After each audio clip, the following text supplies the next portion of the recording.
À leur grande réserve où elles trouvent le gros de leur butin.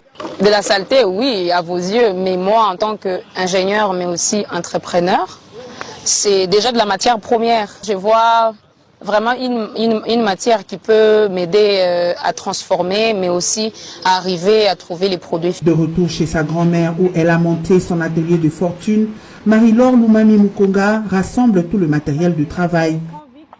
Avec l'aide de son grand-père, elle fait le feu pour la préparation de la brique écolo. Une fois le four chauffé, des bouteilles plastiques y sont placées pour la fonte après une pesée au préalable. Et c'est au fur et à mesure qu'elle rajoute les bouteilles plastiques jusqu'à atteindre la quantité voulue. Une fois toutes les bouteilles fondues, cet ingénieur encore en formation ajoute un autre mélange indispensable, le sable. Les matières plastiques nous servent comme, ils jouent le rôle des liants en remplaçant les ciments.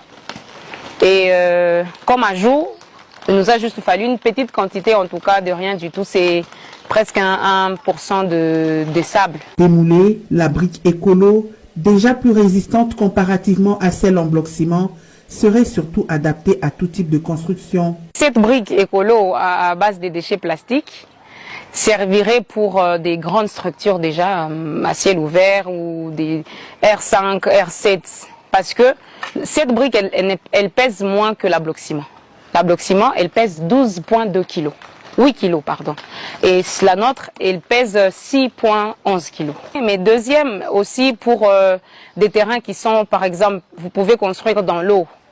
Si vous voulez construire dans l'eau, ça c'est un matériau en tout cas adéquat pour ces genres de construction. Parce que ça va déjà stopper l'humidité et ça ne va pas se dégrader aussi vite, d'autant plus qu'il y a la présence des plastiques. J'ai fait faire l'essai au labo des compressions.